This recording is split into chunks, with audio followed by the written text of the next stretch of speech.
Meanwhile, somewhere in space, Skeletal Blade is moving so fast he looks like a meteor ripping through space. The man barely leaves after images behind, and then demands the other side to resent the new coordinates immediately. However, the person on the other end sounded a bit worried, noting that Skeletal Blade hasn't even reached the new recruits yet. Turns out, on the way there, he ran into a commander-level beast. He had no choice but fight, but in the end, the beast got away. Anyway, the updated coordinates are sent over in a hurry. The man emphasizes that the energy fluctuations at the location have suddenly become chaotic and unstable, suggesting something must have gone wrong. Furthermore, he warned him to be careful. Skeletal Blade simply responds that he understands and accelerates again, silently hoping the others are still alive. Meanwhile, back on Lu Sheng's side, after Sar is taken out, the real nightmare finally shows itself. A massive figure slowly rises behind him. It looks like some grotesque octopus, with its enormous body twisting in midair while its eyes lock viciously onto our boy. The moment it appears, the entire space starts distorting. The air grows heavy, unstable. Even the people still holding weapons feel their legs go stiff under that overwhelming pressure. Then one of its tentacles lashes out, and what happens next looks straight out of a cursed hentai scene. The tentacle dives straight into a man's mouth. His eyes bulge instantly, veins popping, body swelling like it's about to burst. The monster's targets were mostly the traders who previously returned with Sar. Their bodies begin mutating, skin melts off, and muscles twist unnaturally. They tremble in agony as screams tear through the battlefield. One of them suddenly clamps down on a poor dude, while several others begin surrounding the remaining survivors. The fat officer stares in shock and notes that this is the true form of a level 13 commander beast. Furthermore, he explains that this creature specializes in corrupting and controlling mutated humans. The beast opens its mouth and starts chanting something incomprehensible, like a ritual spell echoing across the broken space. But our guy doesn't really care what nonsense he's muttering. His fist is already clenched, ready to throw hands, but then he notices something else. Waves of that corrupted energy are spreading outward toward the remaining survivors. That's when things get worse. He realizes he needs to get the survivors as far as possible, but at this point, he's already done all he reasonably can. If they still can't survive this, then all he can offer is a silent apology. Without hesitation, he slashes his hand through the air. The mutated humans are sliced apart instantly. Their bodies explode from the inside out. The blast is enormous, shockwaves tearing across space and launching Saya and the others straight into the air like rag dolls. When the smoke cleared, everyone else had blown out of the picture. It's just the two of them left. Lu Sheng makes the first move. He swings his fist, and the ground beneath him cracks instantly from the pressure alone. The impact alone feels like a small earthquake. Meanwhile, the giant eyeball on the monster's body lights up, glowing violently as energy spills outward in chaotic waves. The creature opens its mouth wide, and its tentacles lash forward. In the next second, to everyone's surprise, they pierce straight through Lu Sheng's body. Our boy lets out a low, muffled groan. Blood seeps from the corner of his mouth. The scene is so sudden that even the two officers can't process what they're seeing. Blood pours from the wounds as the tentacles pin him in place, while our guy's hand firmly grabs onto them. The fat officer drops to his knees on the spot, already imagining the worst-case scenario. Meanwhile, the female officer's eyes turn red as she wonders what the hell is taking Lord Skeletal Blade so long. The fat officer grits his teeth and remarks that an 11th level taking the full force strike of a level 13 commander beast is practically a death sentence. He notes bitterly that Lu Sheng is a once-in-a-generation prodigy, someone whose future growth would have been unimaginable if given time. Yet now, he's being forced into a life-or-death battle against a level 13 commander beast. Clutching at his missing arm, he curses his own helplessness. He hates that he has to stand here and watch a monster of a talent get strangled before his eyes. He demands to know why it had to turn out like this. Meanwhile, the seemingly lifeless Lu Sheng is slowly lifted into the air by the monster and dragged toward that massive eyeball. The beast continues muttering its strange gibberish, then a twisted grin spreads across its grotesque face. But then, our boy speaks. He calmly asks if this is really the power of a level 13. He even touches his pierced chest, and casually comments that the attack does pack quite a punch. But here's the thing. What our boy is about to show is completely different. He tells the monster that he's actually pretty lucky.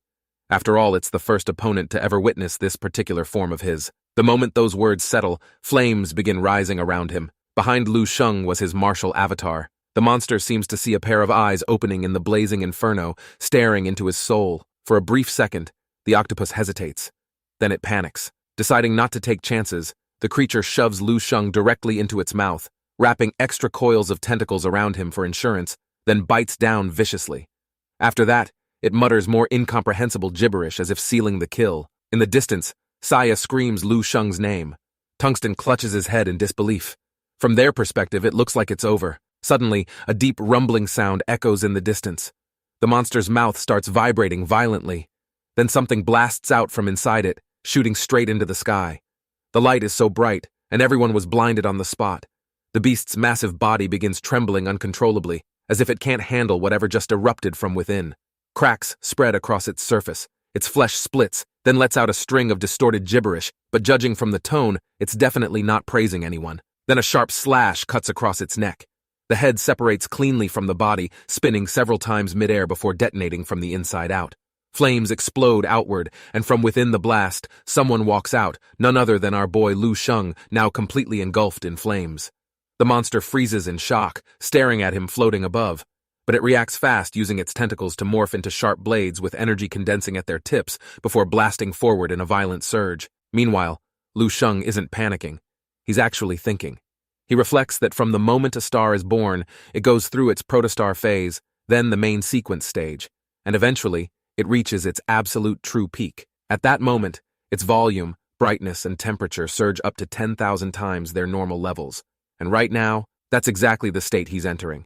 He pulls his arms inward, lowers his stance, and dashes forward. This is his red giant state. He meets the attack head-on. The collision is catastrophic. Space fractures around them. Lightning erupts wildly from the cracks, and the temperature skyrockets in seconds. The battlefield feels like it's being dragged into a miniature stellar explosion. We can see the giant eyeball visibly flinch. Seeing that tiny shift in expression, Lu Sheng smiles. He asks what that look is supposed to mean. Did it only just now learn what fear feels like? Then he throws another punch. When the smoke finally clears, the monster's entire body looks charred black, like it's been dragged through a grill. It continues muttering its unpleasant gibberish, but Lu Sheng doesn't bother listening. Instead, he quietly notes just how absurdly powerful this form truly is. He exhales slowly, and the flames begin to fade. He returns to normal. However, there's a catch. He can't actually maintain the red giant state for too long. It puts extreme strain on his body, and even more on his spirit. If he keeps pushing it, there's a real chance the power itself will backfire. As our boy began to contemplate all this, the smoke cleared, and the monster's body suddenly exploded from within. However, instead of collapsing for good, something slowly steps out from the wreckage. It looked like a human from the outside, and he's talking. He coldly tells Lu Sheng to look at what he's done, clearly irritated that his physical body was destroyed. Now that's a surprise. Lu Sheng ignores the guy, then calmly notes that his red giant state never truly touched the level of the rules. At best, it allowed him to fight evenly against a 13th level without falling behind. But then, if he wants to actually kill this thing, he's still just a little short. In other words, he needs real 13th level power. Conveniently enough, he has exactly that. Back in the dream realm, he defeated that level 13 zombie and absorbed its thunder rule. And he plans to use exactly that. The guy instinctively takes a few steps back, and he could almost feel it immediately, saying this is different. Lu Sheng doesn't give him time to process. He vanishes and appears right in front of him, throwing a punch while declaring that he will shatter darkness with thunder. Meanwhile, somewhere else, Skeletal Blade had a weird feeling. He pauses mid-flight and glances to the side. Without hesitation, he reaches straight into the void and grabs something from within. Out of the vortex, he pulls out a disgusting giant eyeball with writhing tentacles. He immediately realizes he's been trapped inside an illusion this whole time. If not for someone just now tearing open the illusion using the power of the rules, he might still be flying in circles. So he starts thinking, considering there are only a handful of 13th levels in the base, and among them he doesn't recall anyone had comprehended the thunder rule. So who got there before him? Back on Lu Sheng's side, punch after punch crashes down like falling thunder. The guy is forced backward repeatedly, completely suppressed, while everyone else was confused about what was going on. That's when the fat officer explains. He remarks that this is the power of rules, and not just any rules, but an extremely powerful one. In simpler terms, it's one level above laws, the true 13th level strength. What he doesn't understand is how something this terrifying can exist inside someone who's technically only 11th level. Saya gulps nervously. He suddenly realizes he's been calling the same person bro all this time, the same person who's beating a level 13 commander beast into the ground so effortlessly. Tungsten, on the other hand, is practically jumping in excitement, clapping and cheering like this is the greatest show he's ever seen. However, they quickly realize the lightning is spreading straight toward them, and they don't have time to get away. Then a barrier suddenly forms around them. Skeletal Blade finally arrives. He looks around and asks if they were the ones who sent out the distress signal.